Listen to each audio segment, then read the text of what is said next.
عذاب کا جو ہے نا یہ انتظار کر رہے ہیں اور کچھ نہیں ہے. یہ آپ ٹھیک کہہ رہے ہیں، لیکن یہ سب چیزیں آپ پڑھیں نا دور فتن احادیث کی کتب میں، تو آپ کو صاف نظر آئے گا کہ یہ وہ دور ہے جب دنیا کا اینڈ ہونے والا ہے. کر لیں جتنا کرنا ہے. وہاں سچ ہے سر، یہ ایک لرزا دینے والی چیزیں ہیں یہ ساری جو آپ نے یہ بیان کی ہیں سر، اس میں کوئی شک نہیں ہے، یہ بالکل حقیقت ہے. اور ہمیں تو یہی لرزا لگا ہوا ہے کہ آگے ہماری نسلوں کا کیا ہوگا. اللہ ہی بہتر کرنے والا ہے.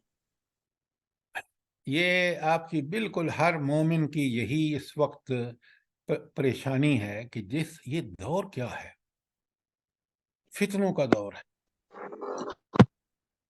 اب آپ دیکھیں نا، اتباع قرآن اور سنت جب نبی کریم صلی اللہ علیہ وسلم نے دین غالب کر لیا، آج مغربی تہذیب اور لبرلزم کی پرستاری ہم کر رہے ہیں، مسلمان کر رہے ہیں. ذرا غور کریں، اس سے بڑی طاغوت پرستی کوئی نہیں ہو سکتی. تو یہ کمپیریزن شارٹ ہے کیونکہ لمبا کرتے تو پھر آپ کو، لیکن آپ اس کو اس تاریخ کے آئینے میں پوری طرح سمجھ سکتے ہیں اور آج کا حالات اور معاملات پوری طرح سمجھ آ سکتے ہیں ان کمپیریزن ٹو ان فتنوں کے جو نبی کریم صلی اللہ علیہ وسلم کے وقت تھے. اب آپ کا کوئی سوال ہو، کوئی چیز کلیئر نہ ہوئی ہو، ضرور پوچھیں.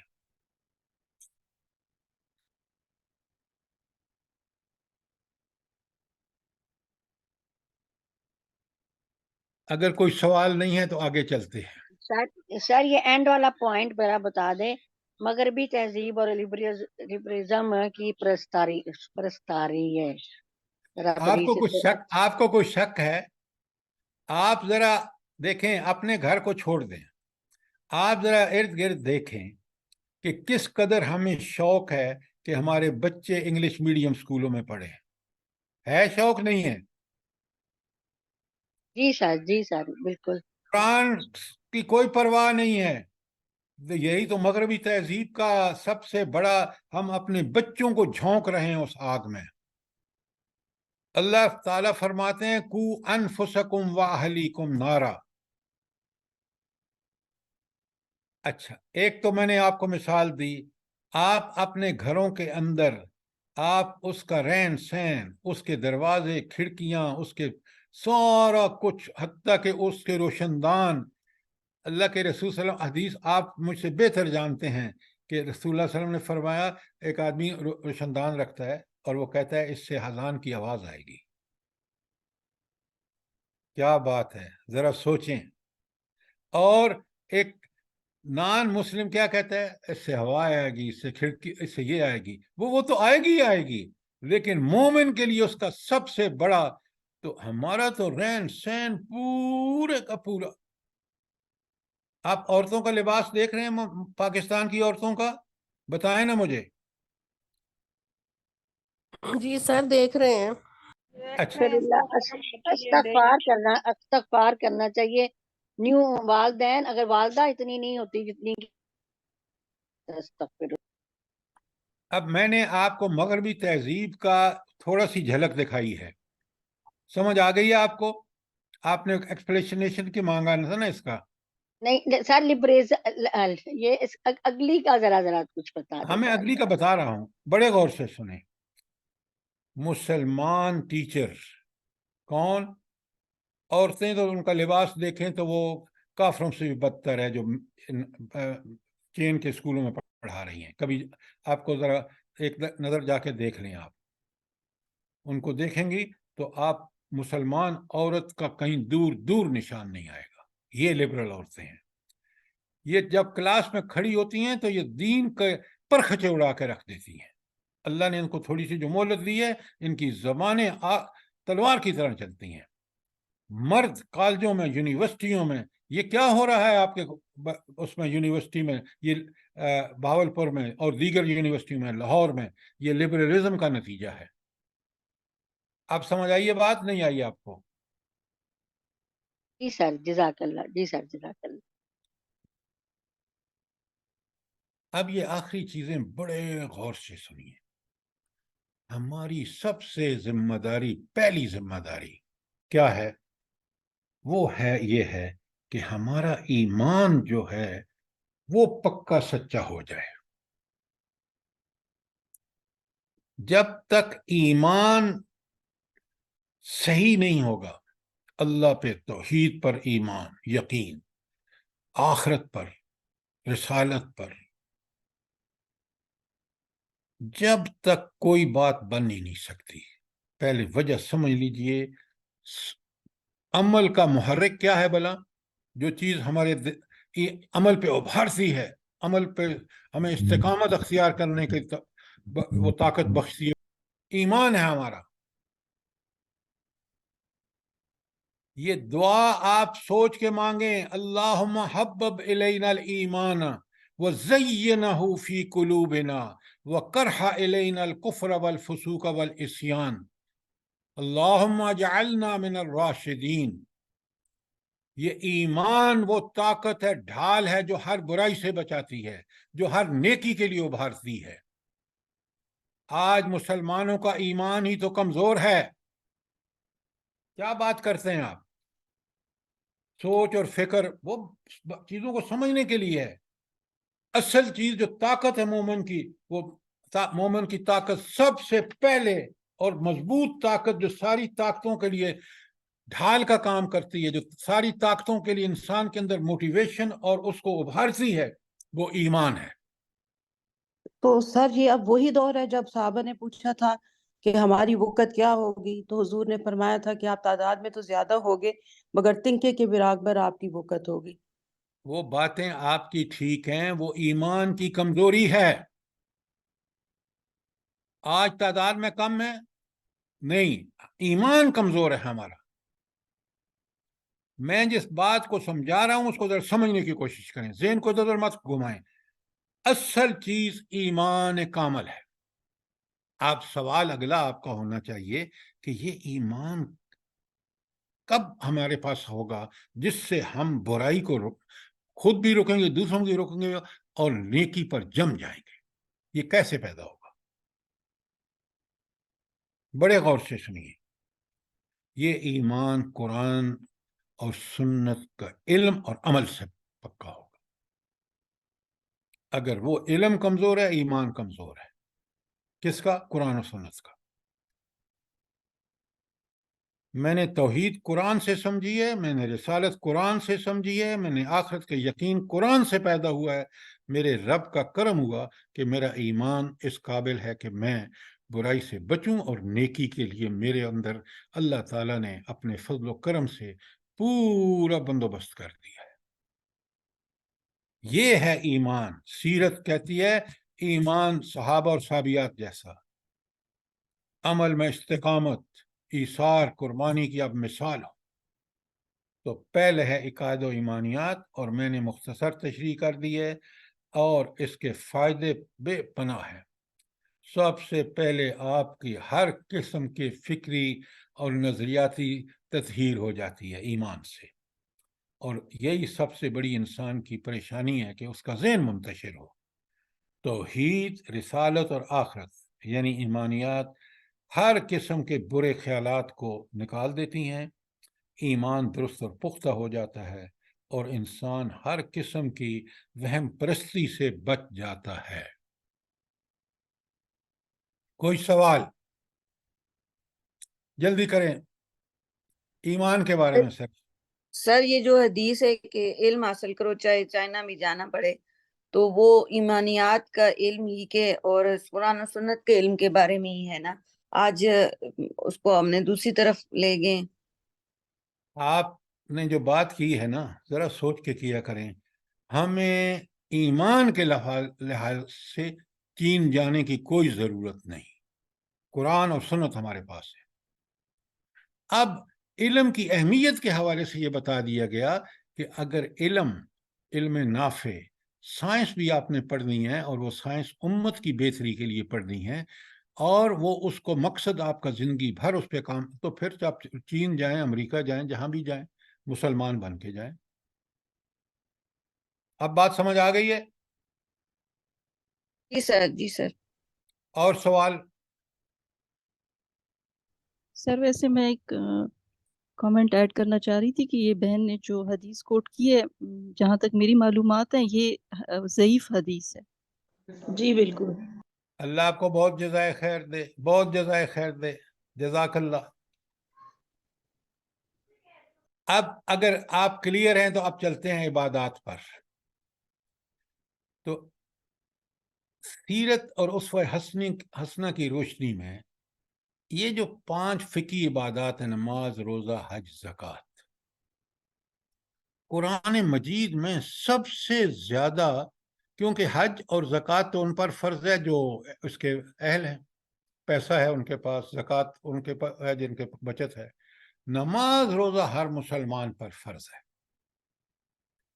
اچھا, اس نماز اور روزے کی تاکید کیوں کی گئی ہے؟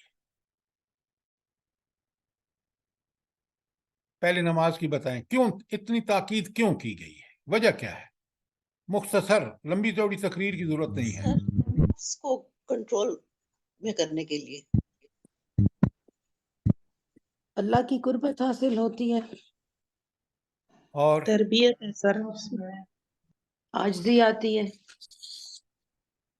یہ سر یہ اب ایمان کا عملی ثبوت ہے. سب سے پہلا ثبوت یہی ہوتا ہے کہ فوراً انسان جب کلمہ تو پڑھ لیتا ہے تو ثبوت جو ہے نا, سر قبر میں پہلا سوال ہی نماز کا ہوگا. اب یہ پہلی 4 باتیں ہوئی ہیں, سنیں بڑے غور سے. یہ سب پہلا نمبر سوال اس کے بارے میں ہوگا, اور یہ جو اس کے بعد کا جواب ہے, یہ پہلے سب سے پہلے بہت اچھی طرح سنیے. میں مومن اس وقت ہوں جب میں نماز پابندی سے پڑھوں. سب سے پہلا, نماز اگر میری ٹھیک ہو گئی, بڑے غور سے سنیے, اگر میری نماز ٹھیک ان ظاہری اور باطنی آداب کے ساتھ میں نے قائم کر لی, باقی دین میرے لیے آسان. یہ بہت بڑا اس کا جواب ہے کہ نماز اگر میری ٹھیک ہو گئی اور میں نے اللہ تعالیٰ سے کیا سوچ پڑھ رہا ہوں تو سمجھ رہا ہوں, کیا مانگ رہا ہوں, کیا کہہ رہا ہوں, کیا تسبیحات ہیں, کیا میری دعائیں ہیں, کیا میری عاجزی ہے, کیا میرے حالات ہیں, یہ سارے جب سمجھ چکے گا, اس کو دین کے اس عمل کی وجہ سے دین کی ساری جو خوبصورت باتیں ہیں وہ سمجھ آ جائیں گی. اب ہر دوسرے عمل جو دین کا دوسرا کوئی بھی فرض ہے, اس کو کرنے میں کوئی تکلیف نہیں ہوگی, کیونکہ اس نے نماز کو ٹھیک کر لیا. یہ سب سے بڑا نماز کا فائدہ ہے. باقی جتنے ہیں کہ پہلا حساب ہوگا, پھر جنت میں اسی کی وجہ سے جائے گا, وہ اگر نماز ٹھیک ہوئی تو. سر نماز کیسے ٹھیک ہوگی؟ آپ اس کے جتنے ہاں, آپ ذرا لکھیں جلدی سے تاکہ آپ کو یہ پتہ چل جائے کہ میری نماز ٹھیک کرنے کے لیے مجھے کیا کرنا ہے انفرادی حیثیت میں. تو جلدی سے لکھیں. پہلی چیز, ظاہری اقامت نماز کے لیے ظاہری آداب, یہ ہیڈنگ ہوگا کہ ظاہراً میری نماز کے کیا آداب ہوں تاکہ میری نماز اقامت صلاۃ بن جائے. نمبر 1, طہارت اور پاکیزگی. بالکل 16 آنے وضو کیا ہو آپ نے, کپڑے پاک, جسم پاک, جگہ پاک, اس کا آپ نے یقینی بنا لیا. سن رہے ہو عجائب؟ نمبر 2, وقت کی پابندی, ٹھیک وقت پہ نماز پڑھنا, یہ نہیں کہ بیٹھ کے رہنا پھر ٹھونکے مار دینا. نمبر 2. نمبر 3, نماز کی پابندی, ہر نماز اپنے پورے وقت پر, یہ نہیں کہ صبح سو رہے ہیں تو نہیں پڑھی. چوتھی بات, مردوں کے لیے صف بندی کا اہتمام, اس لیے کہ وہ بڑا ڈسپلن ہے, انسان کو سکھاتی ہے. اگر آپ اجازت دیں تو میں اس کو کل کور کروں بڑے اطمینان سے, تاکہ یہ ہمارے جو افعال ہیں یہ ٹھیک ہو جائیں. کیا خیال ہے آپ کا؟ جی سر ٹھیک ہے. کیونکہ جی ابھی سر ٹائم بالکل ٹھیک ہے سر، یہ بہت ضروری ہے کیونکہ سب اچھا سے پہلا کل کام میں ہی پھر نماز. سنیں، کل آپ بھی پڑھ کے آئیں، میں آپ کے سامنے سب سے پہلے ایمان، ایمانیات، اس کے بعد عبادات، اس کے بعد اخلاقی تعلیمات، اس کے بعد معاملات، ان چاروں کو جو دین کا کے چاروں جز ہیں پکے پکے، اس کو بڑی تفصیل سے ڈسکس کریں گے تاکہ یہ ہمارے ٹھیک ہو جائیں گے تو انشاءاللہ اگلے معاملات ٹھیک ہو جائیں گے. یہ بات آپ سمجھ رہے ہیں؟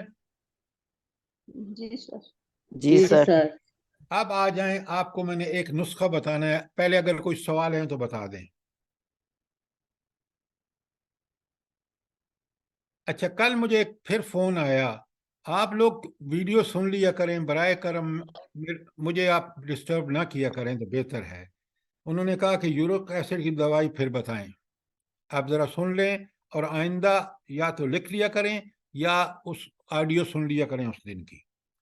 میں نے آپ کو بتایا تھا سنڈ 50 گرام، پھٹکڑی یا نوشادر 20 گرام، کالی مرچ 10 گرام اور سنا مکی پتے 80 گرام. ان کو پیس کے آدھا چمچہ آپ کھانے سے پہلے لے لیا کریں. انشاءاللہ نہ گیس ہوگی اور آپ بے شک چیک کرا لیں اپنا یورک ایسڈ. ٹھیک ہو گیا؟ جی سر. اب سنیے، آج کا نسخہ ہے دل کے مرض کے بارے میں، اور انشاءاللہ آپ کو دوائی جو ہے کھاتے رہیں، لیکن اس دوائی کو لینے کے بعد آپ ٹیسٹ کرا لیں، اگر فرق نہ آئے تو ہمیں بتائیں. السی کا تیل ملتا ہے. السی، میں نے تو خیر گاؤں کا دیہاتی بندہ ہوں اور یہ چیزیں میں نے بوئی کاٹی ہیں. السی، اس کا تیل. اچھا یہ بھی بتا دیتا ہوں، اس کو لن سیڈ آئل کہتے ہیں، LINSEED آئل، لن سیڈ آئل. یہ آپ کو کیمسٹ سے مل جائے گا. اور حق پلانٹر کے نام سے ہے، حق پلانٹر السی کا تیل. لکھ لیا آپ نے؟ جلدی کریں. جی سر. اب آپ اس کا تیار کیسے کریں گے؟ آپ 10 قطرے پانی میں 1/4 گلاس کا چوتھا حصہ ہی لے کے اس میں 10 قطرے لنسیڈ آئل کے ڈال کر ہلا کر نہار منہ خالی پیٹ پی لیں. 1/4 گلاس میں 10 قطرے ڈال کے اور آپ نہار منہ خالی پیٹ پی لیں. سر میں کچھ کہہ سکتی ہوں؟ پہلے مجھے پورا کر لیں دیں پھر آپ فرمائیں. اگر آپ کی سانس پھولتی ہے، تھکن ہے، تو اس دوا سے وال کھل جائیں گے، شفا ہوگی انشاءاللہ. اور انجیوگرافی انجیوگرافی پہلے اور بعد کرا لیں. اس کو استعمال کر کے 15 دن. لکھ لیا آپ نے؟ جی سر. کل میں بتاؤں گا آپ کو کہ آپ کو تنہا ایک جگہ یہ آ جائے، کیا نام ہے اس کا، ہارٹ اٹیک ہو جائے تو اس کا کیا حل ہے. ٹھیک ہے؟ جی سر. ٹھیک ہے سر. سر صاحب سر پتھری کا بھی پھر بتا دیجئے گا. سر موٹاپے کا بھی بتا دیں، موٹاپے کا. ہاں، میں جو چیزیں مجھے پتہ ہے سمجھے، میں حکیم نہیں ہوں. جس چیز کا مجھے تجربے ہو چکے ہیں وہ میں آپ کو بتاؤں گا. میں ارن شنٹ بات کرنے کا عادی نہیں ہوں. سر ابھی بتا دوں میں کچھ؟ ہاں بالکل، اب آپ فرمائیں. جی، یہ جو السی کا تیل ہے نا، یہ 100% آپ نے بولا بالکل ایگزیکٹ اسی طرح ہوتا ہے. اور اگر آپ اس کو نہار منہ پئیں، لیکن تھوڑا سا نیم گرم پانی میں بالکل چند قطرے بہت ہیں. اور پھر اگر کوئی کرنا چاہے اس کے اندر تھوڑا سا نیمبو بھی نچوڑ سکتے ہیں. جزاک اللہ. یہ جو ہے یہ 100% علاج ہے. یہ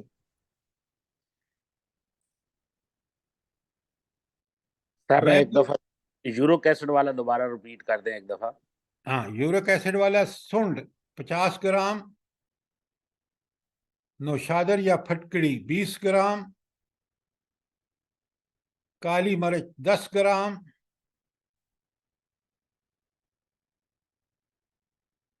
اور سنا مکی پتے 80 گرام پیس کے باریک کر کے شیشی میں ڈال دیں، اور آدھا چمچ صبح روزانہ جو ہے کھانے سے پہلے وہ لے لیا کریں.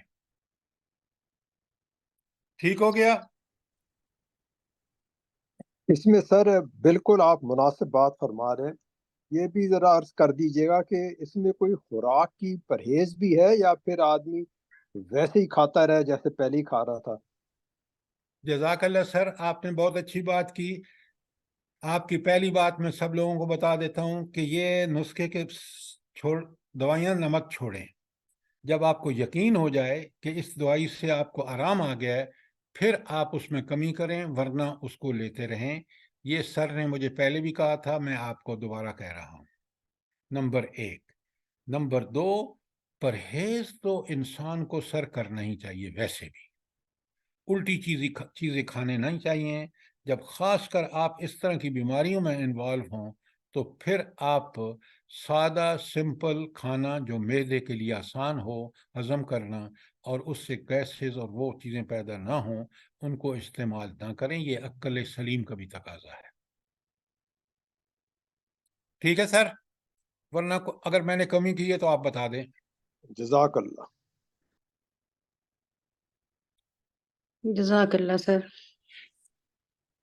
اگر کوئی سوال نہیں ہے تو پھر سبحان ربک رب العزت عما یصفون والسلام علی المرسلین والحمد للہ رب العالمین. اے اللہ تمام بیماروں کو بشمول ہمارے ان ساتھیوں کو کے سب کو شفاء کاملہ اور عاجلہ عطا فرما. آمین. ربنا آمین. تقبل منا انک انت السمیع العلیم وتب علینا انک انت التواب الرحیم. آمین. دعا کو کبھی مت بھولیے. دعا ہی سب سے بڑا مومن کا ہتھیار ہے، اور شفا اللہ دے